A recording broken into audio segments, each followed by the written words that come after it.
कहानी की शुरुआत में हम सैंडी नाम की एक 40 साल की औरत को देखते हैं जो कि एक हाउसवाइफ होती है। सैंडी अपने पति और 2 बच्चों के साथ बहुत खुश थी और वो उनसे बहुत प्यार करती थी। फिर एक दिन सैंडी जब अपने बेटे के बर्थडे पार्टी की वीडियो देख रही थी तब उसे पता चलता है कि उसके पति का मॉली नाम की एक औरत के साथ अफेयर चल रहा है। अब ये देखकर वो बहुत दुखी होती है, जिसके बाद वो अपने पति से डिवोर्स लेकर अपने बच्चों के साथ न्यूयॉर्क आ जाती है। अब अपना घर चलाने और एक नई जिंदगी की शुरुआत के लिए सैंडी नौकरी ढूंढने लगती है और इसके साथ ही उसे रहने के लिए एक जगह भी चाहिए थी, जिसके लिए वो एक कैफे में जाती है जहाँ पर उसकी मुलाकात एरम नाम के एक 25 साल के लड़के से होती है। एरम का भी रिसेंटली ब्रेकअप हुआ था और वो दोनों ही अपनी लाइफ में खुशी ढूंढ रहे थे और इसके साथ ही सैंडी भी अपने बच्चों के साथ न्यूयॉर्क की लाइफ में एडजस्ट होने की कोशिश कर रही थी। इसके लिए वो एक सेल्फ डिफेंस की क्लास ज्वाइन करती है जहाँ पर उसकी मुलाकात फिर से एरम से होती है। एरम को ग्रेजुएट होने के बाद भी कोई खास अच्छी नौकरी नहीं मिल रही थी, इसलिए उसे पैसों के लिए वो भी काम करना पड़ रहा था जो करना उसे पसंद नहीं था। तभी उस क्लास की टीचर सैंडी को अपना सारा गुस्सा एरम पर निकालने को कहती है, जिस पर एरम भी अपने पति की हरकतों को याद करके अपना सारा गुस्सा उस पर निकाल देती है। पहले तो वो उसे गंदी गंदी गालियाँ देती है और फिर वो उसे कुत्ते की तरह मारना शुरू कर देती है। इसके बाद अगले दिन सैंडी एरम से कल की हरकतों के लिए माफी मांगती है और उससे पूछती है कि क्या वो उसके बच्चों का बेबी सिटर बन सकता है, जिस पर एरम भी उसे हाँ बोल देता है। फिर उस रात जब एरम बेबी सिटर के लिए सैंडी के घर पर आता है तब उसे पता चलता है कि सैंडी के बच्चे बहुत अजीब हैं। फिर सैंडी उसे वहीं छोड़कर एक आदमी के साथ डेट पर चली जाती है, पर वो आदमी तो 1 नंबर का गधा था और वो सैंडी के साथ काफी अजीब हरकतें कर रहा था, जिससे वो उसके साथ कंफर्टेबल नहीं हो पाती। वहीं घर पर एरम धीरे धीरे सैंडी के बच्चों का दोस्त बन गया था, पर दूसरी तरफ वो आदमी तो सैंडी के साथ और भी अजीब हरकतें कर रहा था।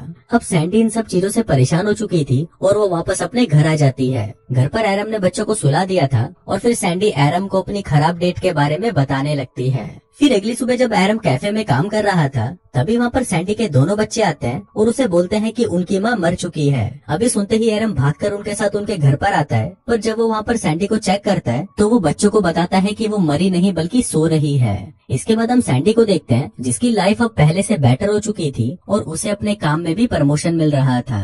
अब क्योंकि सैंडी का काम भी बढ़ रहा था इसलिए वो एरम को परमानेंट बेबी सिटर की जॉब ऑफर करती है, पर उसके इस काम से एरम के मॉम डैड बिल्कुल भी खुश नहीं थे, क्योंकि एरम ने एक अच्छे कॉलेज से ग्रेजुएशन की थी और वो नहीं चाहते थे कि एरम बेबी सिटर वाली जॉब करे। इसलिए उनके कहने पर एरम बेबी सिटिंग के साथ साथ एक बड़ी कंपनी में जॉब भी ढूंढने लगा। अब धीरे धीरे वक्त बीतने लगा और एरम सैंडी और बच्चों के और भी नजदीक आने लगा। वहीं सैंडी के दोस्त भी समझ जाते हैं कि सैंडी अब एरम को पसंद करने लगी है। दूसरी तरफ एरम को भी अब दूसरी लड़कियों में कोई इंटरेस्ट नहीं था और उसे भी सिर्फ सैंडी और उसके बच्चों के साथ ही रहना पसंद था। फिर एक दिन सैंडी एरम को एक फाइटिंग मैच की 2 टिकट्स देती है और उसे कहती है कि तुम अपने दोस्त के साथ ये मैच देखने चले जाना, पर एरम का कोई भी दोस्त नहीं था इसलिए वो सैंडी को ही अपने साथ चलने के लिए पूछता है, जिस पर सैंडी भी उसे हाँ बोल देती है। फिर अगली रात वो दोनों साथ में मैच देखने जाते हैं जहाँ पर सैंडी को भी बहुत मजा आता है। फिर कुछ देर बाद एरम के पास एक आदमी आता है जो कि एक बहुत बड़ी कंपनी का सीईओ था, जहाँ पर एरम इंटरव्यू देने गया था। फिर उन दोनों की बातों से सैंडी को पता चलता है कि एरम को उस कंपनी में नौकरी मिल गई थी, पर एरम ने बेबी सिटिंग के लिए वो नौकरी छोड़ दी।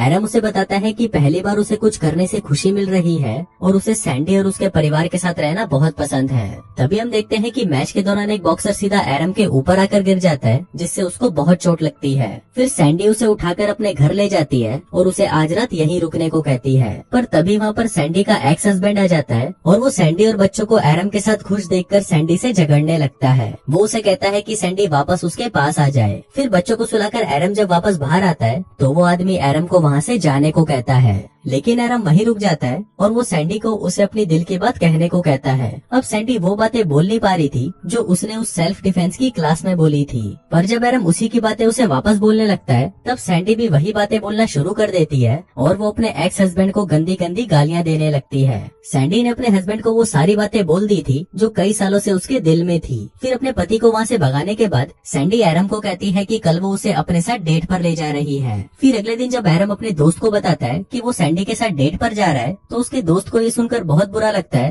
क्योंकि उसी रात उसका एक स्टेज परफॉर्मेंस था और वो चाहता था कि एरम भी उसे देखने आए। अब एरम अपने दोस्त को नाराज नहीं कर सकता था, इसलिए वो शाम को सैंडी के साथ उसका शो देखने के लिए आता है। फिर शो खत्म होने के बाद वो सैंडी को अपने साथ एक पार्टी में ले जाता है जहाँ पर वो दोनों एक दूसरे के करीब आने लगते हैं, पर तभी एरम को वहाँ पर उसकी एक्स गर्लफ्रेंड मिलती है और वो उसे कहती है कि वो उसके पास वापस आना चाहती है, पर एरम उसे इग्नोर कर देता है और वापस सैंडी के पास चला जाता है। पार्टी खत्म होने के बाद वो दोनों घर पर आते हैं और साथ में इंटीमेट होने लगते हैं। पर तभी वहाँ पर सैंडी का बेटा उन्हें मजे करते हुए देख लेता है, जिसके बाद अगले दिन एरम खुद ही सैंडी के दोनों बच्चों को उसके और सैंडी के रिलेशनशिप के बारे में बता देता है। दूसरी तरफ सैंडी भी अपने दोस्तों को अपने रिलेशनशिप के बारे में बता देती है कि उसे अपने बच्चों के बेबी सीटर से ही प्यार हो गया। फिर अगले दिन एरम सैंडी को अपने मॉम डैड से मिलवाने के लिए उनके घर लेकर आता है, पर वहाँ पर सैंडी एरम की मॉम की हरकतों से समझ जाती है कि उसकी मॉम को उन दोनों का रिलेशन पसंद नहीं है। पर सैंडी को उससे कोई फर्क नहीं पड़ता, क्योंकि एरम उससे और उसके बच्चों से बहुत प्यार करता था। पर क्योंकि एरम की उम्र सिर्फ 25 साल थी, इसलिए सैंडी के दोस्त उसकी और एरम की रिलेशनशिप का मजाक उड़ाने लगे थे। पर एरम को इस बात से कोई फर्क नहीं पड़ता। लेकिन अब सैंडी को ये लगने लगा था कि वो एरम से बहुत बड़ी है और वो उसकी जिंदगी बर्बाद कर रही है।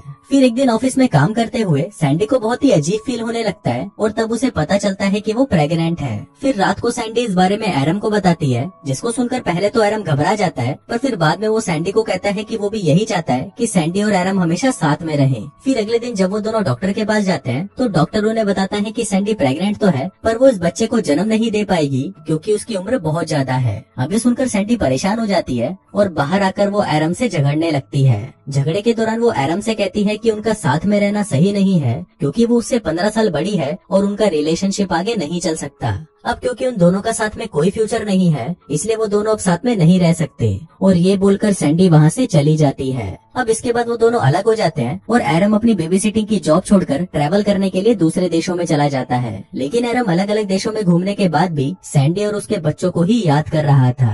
वहीं दूसरी तरफ सैंडी एक अच्छी माँ बनने की कोशिश कर रही थी और उसे अपनी जॉब में भी एक और प्रमोशन मिल गया था। अब ऐसे करते करते 5 साल बीत जाते हैं और सैंडी एक सक्सेसफुल रिपोर्टर बन जाती है और वहीं एरम दुनिया के अलग अलग देशों में घूमते हुए बच्चों को पढ़ाने लगता है। एरम के साथ काफी लड़कियां रिलेशनशिप में आने की कोशिश करती हैं, पर एरम उन्हें मना कर देता है क्योंकि अब वो अकेले रहना चाहता था।